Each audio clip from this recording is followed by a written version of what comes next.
ପିଲାମାନେ କେମିତି ଅଛ? ଆଜି ହେଉଛି ଜୁଲାଇ 24 ତାରିଖ। ନୂଆପଡ଼ା ଜିଲ୍ଲା ଶିକ୍ଷା ସମ୍ପୃକ୍ତି କାର୍ଯ୍ୟକ୍ରମକୁ ନୂଆପଡ଼ା କ୍ଲଷ୍ଟରରୁ ମୁଁ ତୁମ ସମସ୍ତଙ୍କୁ ସୁବ୍ରତା ସ୍ୱାଗତ ଜଣାଉଛି। ପିଲାମାନେ ଗତକାଲି ଆମେ କାର୍ଯ୍ୟଫର୍ଦ୍ଦ 17ରେ ଅକ୍ଷରକୁ ଅକ୍ଷର ଯୋଡ଼ି ଶବ୍ଦ ତିଆରି କରିଥିଲେ। ଆଜି ଆମେ କାର୍ଯ୍ୟଫର୍ଦ୍ଦ 18ରେ ଶବ୍ଦକୁ ସଜାଡ଼ି ଲେଖିବା, ବିଭିନ୍ନ ମାତ୍ରା ଦେଇ ଶବ୍ଦ ତିଆରି ଶିଖିବା। ଆସ ତଳ ଲିଖିତ କାମଗୁଡ଼ିକୁ କରିବା। ଏହି କାର୍ଯ୍ୟଫର୍ଦ୍ଦଟିକୁ ଭଲ ଭାବରେ ଦେଖିନିଅ ସମସ୍ତେ।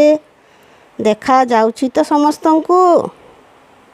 ହଁ, ତାହେଲେ ଆମେ ଏହି ଶବ୍ଦଗୁଡ଼ିକୁ ଏବେ ସଜାଡ଼ି ଲେଖିବା। ଦେଖ, 1 ନମ୍ବର କରେ ଶବ୍ଦକୁ ସଜାଡ଼ି ଲେଖିବା ପାଇଁ କୁହାଯାଇଛି। ପ୍ରଥମ ଶବ୍ଦଟି ହେଲା ସଇକନି। ତୁମେ କହିଲ ଦେଖି, ଏହା କିପରି ସଜାଇବା? ଓ, ବହୁତ ଭଲ। ଏହା ହେବ ସୈନିକ। ଦ୍ୱିତୀୟଟି ଦେଖିଲ, କୁକୁରକୁ। ତାକୁ ଆମେ ସଜାଇଲେ କ'ଣ ହେବ ପିଲେ?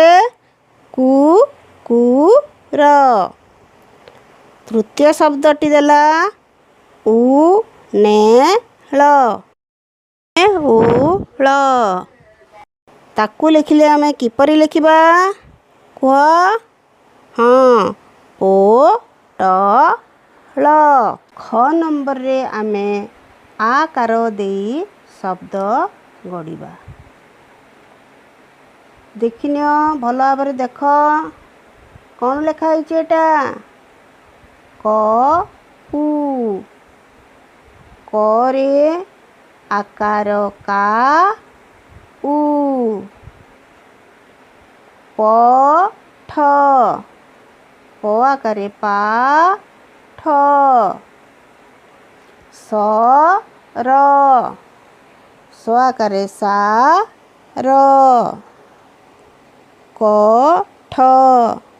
କ ଆକାରେ କା ଠ। ବଇଗଣ। ବରେ ଆକାର ବା ଇ ଗ ଣ। ଏସବୁ ତମେ ନିଜ ଖାତାରେ ଲେଖିନିଅ। ଏବେ ଆସ ଦେଖିବା ଗ ନମ୍ବର। ଗ ନମ୍ବରରେ ଦେଇଛି ହର୍ଷୈକାର ବା ଦୀର୍ଘୈକାର ଦେଇ ଶବ୍ଦ ଗଢ଼ିବା। ବର। ବ ଦୀର୍ଘଇ ବି ର। ତୁମେ ପଢ଼ିଲ ଏଇଟା ପିଲେ? ହଁ। ଜ ଆ। ଜ ହର୍ଷଇ ଜି। ଅ ଆକାରେ ଆ। ଜିଆ। ଦ ପ। ଦ ଦୀର୍ଘଇ ଦି ପ। ନ ଦ। ନ ଦ ଦୀର୍ଘଇ ଦି ନଦି। ଚ ଲ। ଚ ହର୍ଷଇ ଚି ଲ। ପ ଠ। ପ ହର୍ଷଇ ପି ଠ। ଏବେ ତା ତଳକୁ ଯିବା। ଏବେ ଆସିଲା ଘ ନମ୍ବର। ଘ ନମ୍ବରରେ ଦେଇଛି ହର୍ଷୌକାର ବା ଦୀର୍ଘୌକାର ଦେଇ ଶବ୍ଦ ଗଢ଼ିବା। ଧ ପ। ଧ ଦୀର୍ଘଉ ଧୁ ପ। ତମେ ପଢ଼ିଲ ଏଇଟା? ଝ ଲି ବା। ଛ ହର୍ଷଉ ଝୁ। ଲ ହର୍ଷଇ ଲି। ବ ଆକାରେ ବା। ଝୁଲି ବା। ଦ ର। ଦ ହର୍ଷଉ ଦୁ ର। ଫ ଲ। ଫ ହର୍ଷଉ ଫୁ ଲ। ତୁମେ ପଢ଼। ମ ଳ ମ ଦୀର୍ଘ ମୁ ଳ। କ ପ କ ଦୀର୍ଘ କୁ ପ। ଦେଖିଲ ପିଲେ କେଡ଼େ ସୁନ୍ଦର ତୁମେ ମାନେ ସବୁ ହର୍ଷଉକାର ଆଉ ଦୀର୍ଘଉକାର ଲଗାଇ ଶବ୍ଦ ଗୁଡ଼ିକ ତିଆରି କରି ନେଲ। ଠିକ୍ ସେହିପରି ଆମେ ଏବେ ଏକାର ବା ଐକାର ଦେଇ ଶବ୍ଦ ଗଢ଼ିବା। ଏଗୁଡ଼ିକୁ ଭଲ ଭାବରେ ଦେଖିନିଅ। ଆଉ ତମେ କୁହ, ମୁଁ ଗୋଟି ଗୋଟିକି ଲେଖିବି। ପ ଟ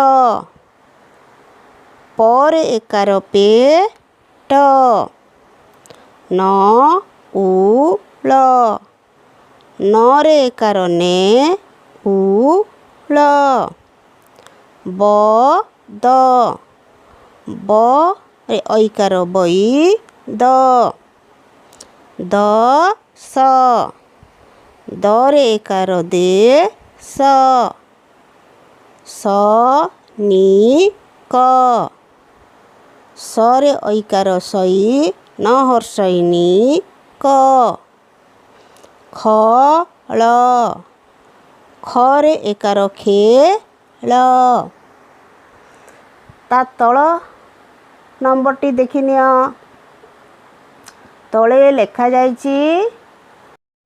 ପିଲାମାନେ ଏବେ ଆମେ ଏଇ ଯେଉଁ ଶବ୍ଦ ଗୁଡ଼ିକ ଦେଖୁଛ ଏଥିରେ ଆମେ କ'ଣ କରିବା, ମାତ୍ରା ଲଗାଇ ନୂତନ ଶବ୍ଦ ତିଆରି କରିବା। କେଉଁ ମାତ୍ରା ଲଗାଇବା? ରୁକାର, ଓକାର ବା ଔକାର ଦେଇ ନୂଆ ଶବ୍ଦ ଗଢ଼ିବା। ଯେମିତି ବକ୍ଷ ଅଛି, ବକ୍ଷରେ ଆମେ ରୁକାର ମାତ୍ରା ଦେଲେ ବୃକ୍ଷ ହେବ। ଚକି ଅଛି, ଚକିରେ ଔକାର ମାତ୍ରା ଦେଲେ ଚୌକି ହେବ। ପଟଳ ପରେ ଓକାର ମାତ୍ରା ଦେଲେ ପୋଟଳ ହେବ। ଦଡ଼ ଦଡ଼ରେ ଦରେ ଆମେ ଔ ମାତ୍ରା ଦେଲେ ଦୌଡ଼ ହେବ। ଗରେ ରୁ ମାତ୍ରା ଦେଲେ ଗୃହ ହେବ। ଏଠି ଅଛି କପା, କରେ ରୁ ମାତ୍ରା ଦେଲେ କୃପା ହେବ। ଏହିପରି ଆମେ ମାତ୍ରା ଦେଇ ବିଭିନ୍ନ ପ୍ରକାର ଶବ୍ଦ ଜାଣିଲୁ। ତ ମାତ୍ରା କିପରି ଦିଆଯାଏ ପିଲାମାନେ ଏଠିରୁ ତମେ ସବୁ ଜାଣିପାରିଲ। ଏବେ ସମସ୍ତେ ଆମେ କ'ଣ କରିବା, ଏହିପରି ଖାତାରେ ବିଭିନ୍ନ ମାତ୍ରା ଦେଇ ନୂଆ ନୂଆ ଶବ୍ଦ ଗୁଡ଼ିକ ଗଢ଼ିବା। ତୁମ ପାଇଁ କିଛି ମୁଁ କାର୍ଯ୍ୟ ଦେଇଛି। ଏହି କାର୍ଯ୍ୟକୁ କରିକି ହ୍ୱାଟ୍ସଆପ୍ ମାଧ୍ୟମରେ ତୁମେ ସବୁ ପଠାଇବ। ଯେମିତି ଆକାର, ଇକାର, ଦୀର୍ଘଇକାର, ହର୍ଷଉକାର, ଦୀର୍ଘଉକାର, ରୁକାର, ଏକାର, ଐକାର, ଔକାର, ଓକାର ଲଗାଇ ଶବ୍ଦ ତିଆରି କର। ଯେପରି ଆକାର ଦେଲେ ଧରେ ଧନରେ ଧାନ ହୁଏ। ଚଲରେ ହର୍ଷଇ ଦେଲେ ଚିଲ ହୁଏ। ନଦରେ ଦୀର୍ଘଇ ଦେଲେ ନଦୀ ହୁଏ। ଏହିପରି ସମସ୍ତ ମାତ୍ରା ଦେଇ ଶବ୍ଦ ତିଆରି କରିବ। କେମିତି ଭଲ ଲାଗିଲା ପିଲାମାନେ? ତାହେଲେ ଆଜି ଏତିକି ଥାଉ। ପୁଣି ଆସନ୍ତା ପିରିୟଡ଼ରେ ଦେଖା ହେବ। ରହୁଛି, ଧନ୍ୟବାଦ।